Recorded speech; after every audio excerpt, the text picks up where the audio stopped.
welcome back to the second part of our DTS thoughts and opinions. So I think Darine has quite a few things that she wants to share and Wait a minute. discuss. What did I I think you have a say? lot of things. A lot of things. You said a lot of things. You said I said a lot Toto. of things. The Toto scene, just that whole scene. I remember you said that, oh, there's like a scene in episode 2, and I just couldn't wait.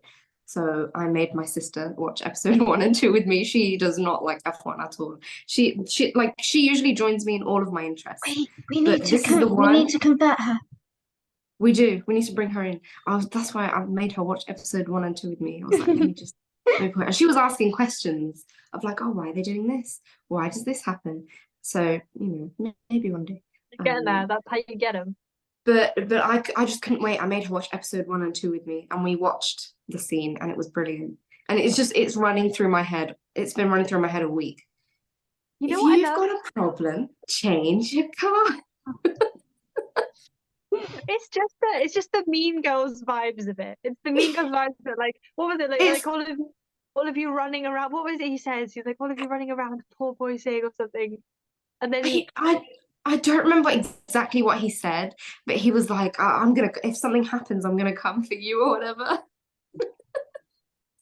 It was the way that Mattia and Gunther were just looking at each other. They were like, oh, when Toto started, it was For so me, funny. it was Josh Capito, who I don't know if that's how you say his name, but it's how I've been saying I it think for so. like the past year.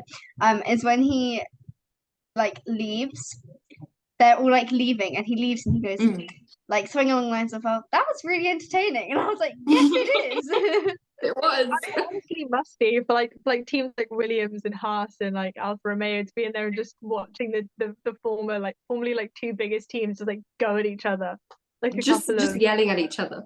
school kids. Yeah, and then you're right. Christian's response of like, do it again. What is it he says? It's like, if you don't He like goes, it, if you've got a problem, change your car. No, you change the car because Checo has been saying. Yeah, Checo's been saying over the radio. and then the way he comes back in with like I've got receipts. He's like, I have it Oh my God. printed. And then Christian goes, bring my drivers in, bring them in. I have it printed, So I don't good. need to. Or can you just I see might it there, use like, that. I Max might being walked in to like have to give testimony. I might workshop that scene and use it as a duologue for my show reel. Oh yeah, You as you should.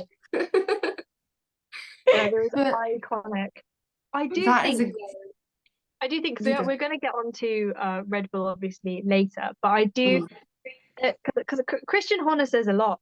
Christian Horner's got a lot of talking heads. He spent a lot of time with Christian in Drive to Survive season 5, and there are some things he says that are, maybe I agree with less. But one of the things that he said that I do think kind of has some weight to it. He was talking about how Toto and Mercedes haven't really been in a position where they've been on the back foot for the past sort of 8 years. Um, and I forget that sometimes because obviously Lewis didn't win in 2021 and he also didn't win in 2016. But I always forget that in 2021 Mercedes still got constructors, and then in 2016 obviously Nico Rosberg won it. So Mercedes as a team hasn't been on the back foot for quite a while. And he was like, oh, they don't know, they've forgotten how to deal with it. And I do think maybe there's a little bit of truth in that, and it kind of and again they're not used to it. They might be making this edited, with Drive to Survive magic to dramatize it all, but I think that scene, maybe I could see it being a little bit true, perhaps. I mean, obviously everyone knows I adore Mercedes and they're my favorite team, but I was a little bit like, maybe he has a point. I think he's right. I think it's not a bad thing. I feel like that's a flex to say that we're not used to losing. I feel like that's, but it is true. I mean, they obviously brought it back by the end of the season. They're obviously way more gelled and like working together. I think it is just that that initial shock of like, of we're course, not of like, oh my God, yeah, and having to like adjust your mindset. But yeah, I agree with you. It's an iconic scene. I think it's going to go down in history. That definitely, Absolutely. It's exactly the drama that we need from Drive to Survive. It's like the K-Mag smashing the door. He does not smash my door. Yeah. I would never get. I was literally giggling in It was so funny. He's so funny to me. I said So this last funny. episode. It's that, and then it's the bits where you can tell some Netflix employee has gotten their mic, their boom recording thing into a room, but they've not got the camera in, so you're just getting camera footage of like a door, and then you're Of them hearing like around the corner, and then There was like one- hiding around the one. corner. There was one where the camera was literally they were recording people talking on track, and the camera was in the pit. Like the camera was looking at two people on the track No. from the pit, and you could hear them. And I was just sort of like, what? What poor employee is standing in the track? So it was like before a race. What With the- poor Nexus employee is like standing there, like having to like hold this mic over Yeah. Christian Horner. Like, I love that whole aspect of the show though. I think it's so Talking good. about Christian Horner, Mm. I was listening to the Pit Stop podcast earlier, and they said something that I had been thinking, Mm. which was they went to Christian's house twice, and Christian was also on holiday. They showed his And house a lot. They, I was not they, comfortable with that. well, I was like, why are they doing that rather than, and they did it in season 4 as well, but why are they not going to like, why are they not spending that time with the drivers? Like they used to do it with like Daniel, they've done it with Vouchy before. Yeah. They've done it with Carl's before, where they like go to their like hometown, I miss like those doing like summer scenes. break and Yeah. winter break, and like they do all of that, and they like spend time with the drivers. But this time it was just a Christian, really. This time it was And- only Christian. We spent too much time with Christian. Yeah, The whole I was like- season. I was like, Yeah. I don't, I didn't come here for this. no, I didn't sign up for this. Especially I'm not because watching for this. especially because they've done that before as well. Like you said, in season 4, we saw his whole what Christian Horner does in his free Yeah. time. Like, We've already we saw seen that. Yeah. We've seen all of it. Then when it comes to this season, and there's like multiple scenes of him just like at home having dinner. I feel like it was almost every single episode we Every saw single episode, Christian's house. It was a lot of them, and I remember just sort of. I remember it got to a point about midway through where I was sort of like, yeah, all right, like, can we? Like, okay, we get it. Yeah, no, I agree with you, because now I think about it, I mean, there was, and also it kept cutting to America, or it kept cutting to in the Mick episode, it kept cutting to somewhere, and I kept thinking, now we're going to see what Mick's doing, and then it would be Steiner, or Yeah. like it would cut to like a team principal, and I was sort of like, yeah, no, now you've pointed that out, I agree with you. There was a lot of Christian Horner. Something else I want to point out, I just had to look this up because I wanted to get the exact percentage. But it's been a big thing over the last couple of years with Drive to Survive, and it's all about the amount of coverage we have of women on Drive to Survive. Now, obviously, it's about 20 male drivers, because currently there isn't a female driver on the grid, and all of the team principals are at this moment in time male, apart from when Claire Williams was at Williams. And so they don't tend to include many females in it. Now this season, women spoke for only 1.54% of the total runtime in Drive to Survive of season 5, and I think this might have been the worst season yet. Yes, it is. It was the worst yet for female representation. Oh my god. And we had a bit from Susie Wolf. We had Jenny Gao. I think that's how you say her name. I love her. I think she's absolutely incredible. She knows so much stuff, and she's very she's like very eloquent, and I don't know, I really like her, but I think that recently she had a stroke. Oh, I think it's her. I didn't know that. I can also I haven't look heard that anything up. And so she actually isn't racing isn't going to the races this year at this moment in time. Yes, it was her. So I'm quite sad about that, because obviously it's sad anyway, but she is a fantastic journalist in my opinion, and I'm glad that they do include her in Drive to Survive, but I do wish we had more women being shown in Drive to Survive. I have some thoughts about that as well, because I noticed on an Instagram post that was talking about that, a lot of the comments were saying things like, well, what do you want them to do? It's a male-dominated sport. It's a male-dominated sport. Like, do you want them to just pull in random people for no reason? And it's like you're missing the whole point, right? Because people aren't saying that Netflix not having the representation is the problem. It's evidence for the problem in the sport. Like, exactly. Like Netflix, everyone understands. Everyone who's bringing this as forward as a problem, the fact that there's so few female voices in the show. We are, despite what you might think, we're actually smart enough to know that it's not Netflix's fault. Like it's like of course I'm not saying that they should be arbitrarily shoving in to like meet a quota. It's evidence to say a bit more credit than that. Obviously it's because it just shows that there aren't women who are in the F1 at all, yeah.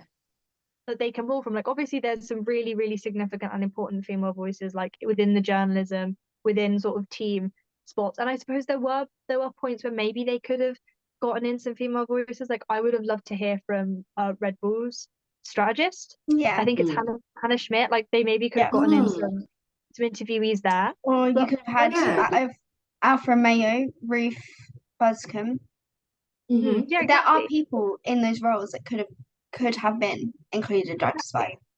But it's sort of like this thing of even if they had done that and if they'd done the work to get those voices in, they still would have been quite a minor like group compared to the men, and that's reflective of a problem within the wider sport. Like it's and it annoys me the way that people in like Instagram comments will see it and then be like, well, what do you want Netflix to do? Why do you care? Like just let the boys talk, let the drivers talk. And it's like it's so much more complex than that. And we didn't even hear any of the drivers talk. It was all Christian Horner. Yeah. You know. But yeah, like I think it just shows like the complete like it shows I think how like male dominated motorsport is. Like as a sport, like it shows all the problems, Daniella, that you've been talking about. Like it's just a great piece of evidence to demonstrate that. Like I think it's definitely important. But I will say, which is why we want to change that. We do. But I will say, from like an entertainment and from like drama, like from that kind of standpoint, I think that it's good that, because you know how people are always saying that women are catty and blah blah blah, and women love drama. I think that this is exactly what we need to show that actually men are just like us. Yes. No, I was thinking this. I was thinking this earlier. I was listening to the Pit Stop podcast. They were again talking. No, actually, that's a lie. I was not listening to the Pit Stop podcast. I was just walking, and I was thinking back to the Toto and Christian conversation from the drivers' team briefing, and I was thinking about how like they kind of were reminding me of like children, but I was thinking weirdly enough they're reminding me of like, and this is very stereotypical, but like high school girls. Yeah. And they're like petty arguments. And I was thinking, I'm actually so grateful that it's men that are doing this, because we get taught like we're stereotyped for being petty and causing arguments and acting childish. Yeah. But they're grown men in their like 40s, 50s. I don't know how old they are. I'm just gonna I don't know how old they are either. And they are acting like that. That's what I'm saying. Like, I'm glad that they're showing fully grown men, that they're just as dramatic as everyone says that we are. Yeah. Like the little shots that they take at each other. And I notice as well, half the time it's the team principals that are doing it, not the drivers.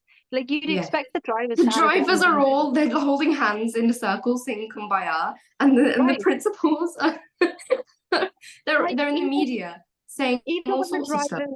Even when the drivers like have rivalries, they're not at each other's throats. Like Lewis and Max will just sort of like be like chilling in separate areas of the paddock. Like they're not at each other's throats. The only place that they fight is on the track.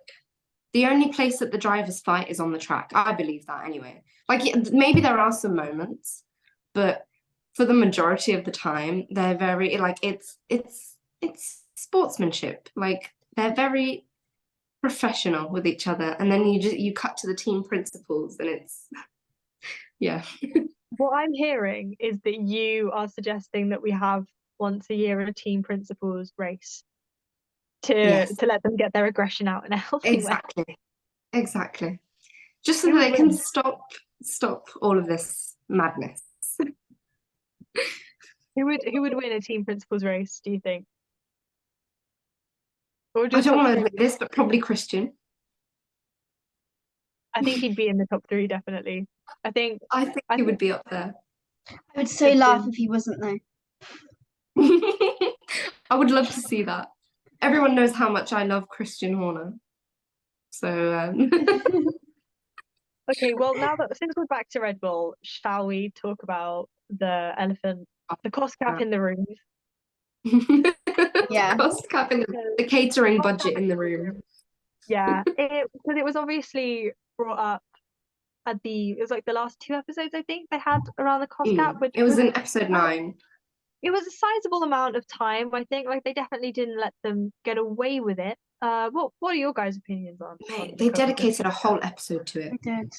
I mean, you guys saw my text messages throughout while I was watching that episode. But yeah, Daniella, you go. Something that kind of resonated with me or like made me think differently, I guess, is they included an interview of Max where they said to Max, "Oh, like what do you think about the cost cap? Like, are you cheating and all this?" And Max went, "It's none of my business. Like, I'm I just the liked that answer driver." from him.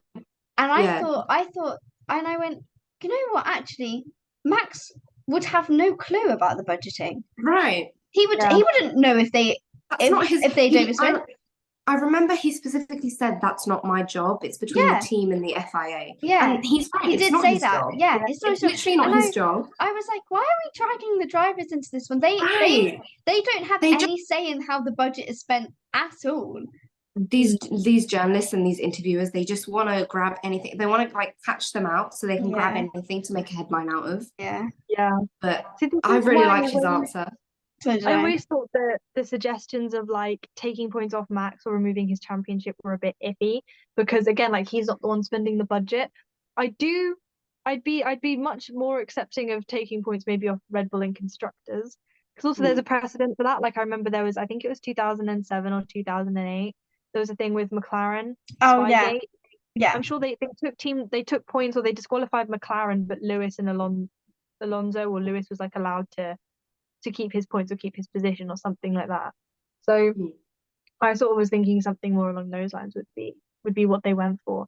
But yeah, I thought it was so funny. I wonder if this was deliberate the way they would go. It was almost direct from like Christian Horner being like, we absolutely did not under any circumstances overspend. And he was so going in. It was so certain. For them to accuse us of doing this, how could they? And then he was bringing up like mental health effects and like bringing up things that were kind of like irrelevant, completely irrelevant. I was like, where has this come from? You are just absolutely chatting rubbish. Like I'm glad that you care about the mental health of your team. I am, but that's not. And people shouldn't be giving abuse to your drivers or your team over this. Absolutely, I agree with that. But you can't bring that up as a defense as why you didn't break the cost cap because those are two separate things. Exactly. They cut to the results and then immediately cut to Christian going, so we may have accidentally overspent, but and then he like really minimized the amount and it was he said 0.6%.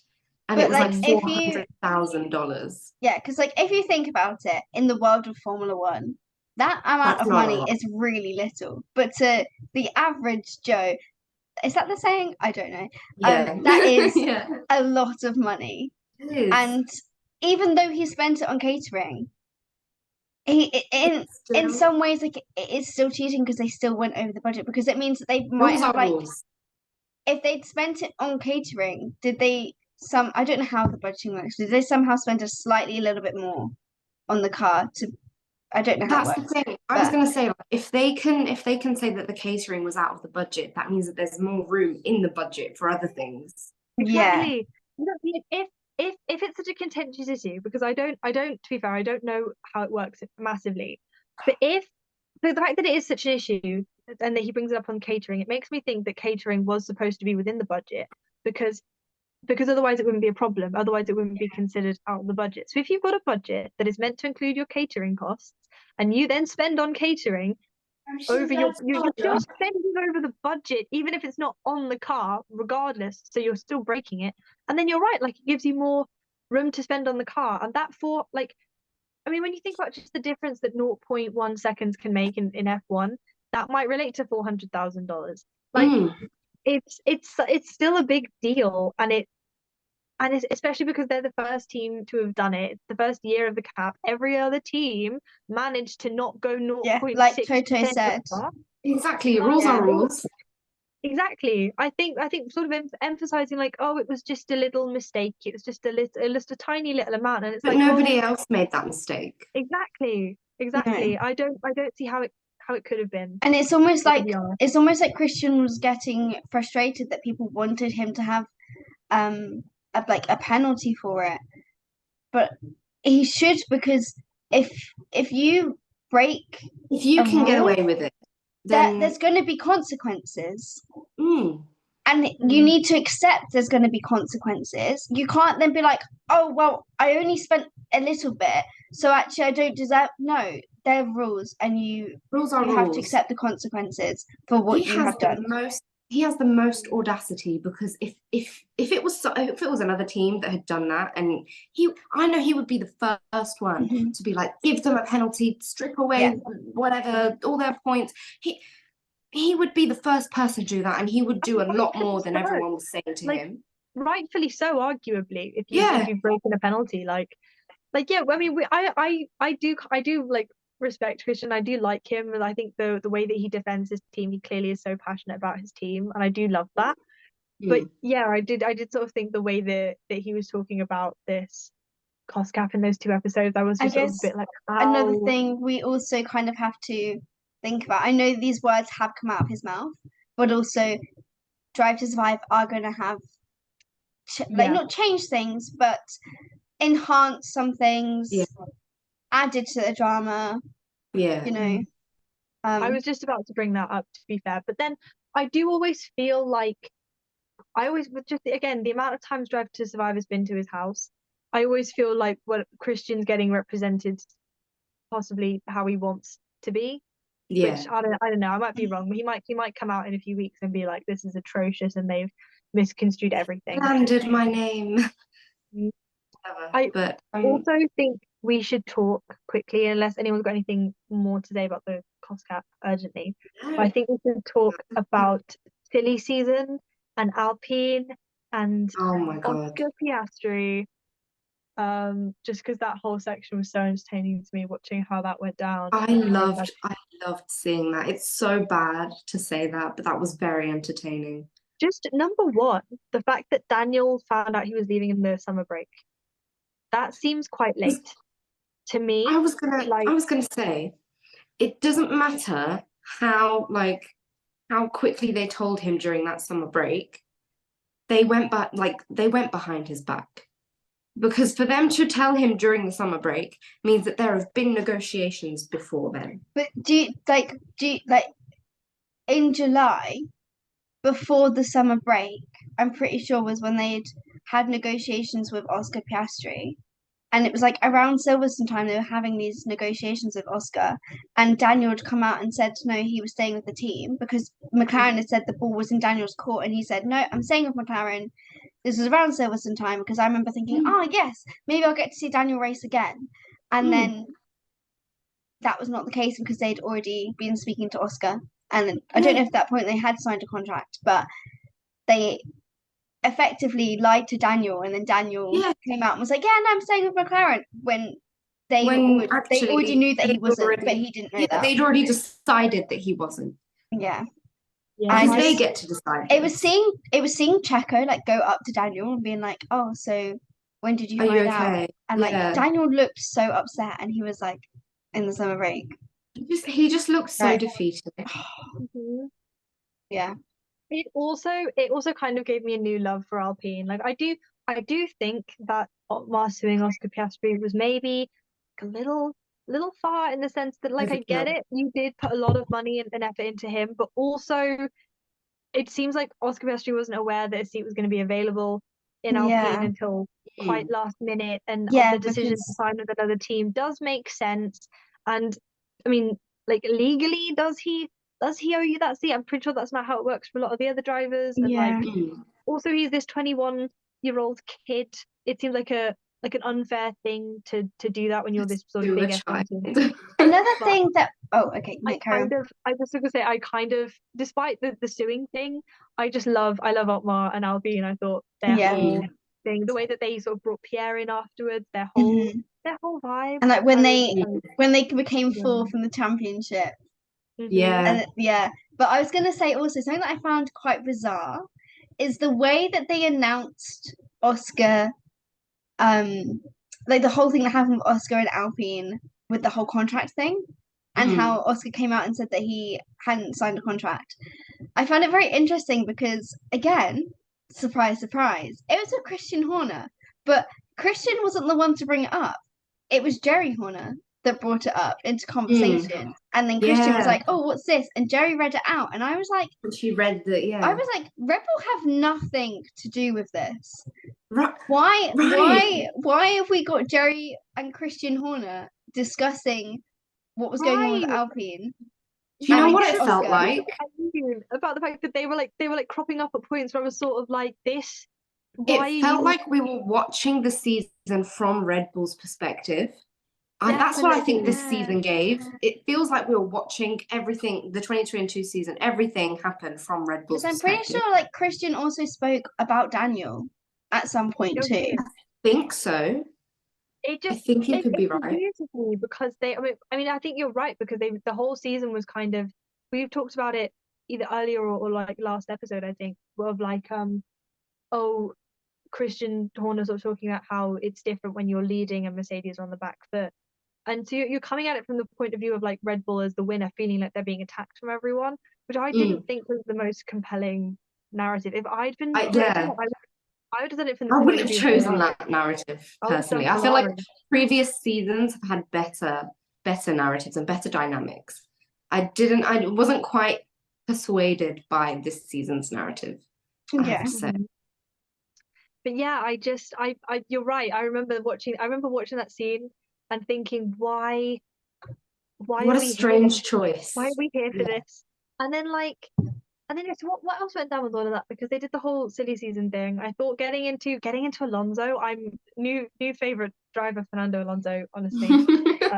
Maybe controversial because my actual favorite driver is Lewis, but I got a new fondness for Alonso, I think, just in his whole interview when he was like, there's losers, not losers, there's villains and there's good guys in this sport and I'm on the dark side. He was just fully like, yeah, I am here to cause trouble. What about it? Love it. Speaking of Fernando Alonso as the new Aston Martin driver, something that I really feel like was very much overlooked was Sebastian Vettel's retirement. Right. It was like one scene in the like middle of the season. And again, it was a Red Bull driver. Yeah. Who was being interviewed. Yeah, it was. And again, it was Red Bull. It was Checo. And he goes to his Instagram. Yeah. That was funny. But also that was me. I was in Italy and my cousin goes, Seb's retiring. And I was like, no, he isn't. At this point, it hadn't been announced. So we're like looking through social media, trying to find it. We open social media and literally the first thing that comes up is the video of Seb. Yeah. And I was like, Seb has Instagram? Click on the video. I'm retiring. And I was like, no, you're not. You're funny, but you're not retiring. Don't say that. I had to check it's not April 1st. I think they put a tweet up on the screen that said that at some point. I had to check it wasn't April 1st. But yeah, I agree. Like we were saying that obviously I don't think Sebastian Vettel was interviewed for any of the Drive to Survive seasons. I might be forgetting something, but I don't remember him ever. I remember him being in clips, but not him doing talking head. But like I don't think they ever had him as like a perspective kind of character, I suppose. I don't know if that's the right term. But yeah, I think they could have maybe made more of a deal of it than they did, unless perhaps he asked them not to. Yeah, I think that's what I was going to say. I think that's something that he chose. Yeah. Because otherwise, I feel like that is something that is a big deal. Like it is a huge deal in the F1 world, at least from what I can tell. I've been here 2 seconds.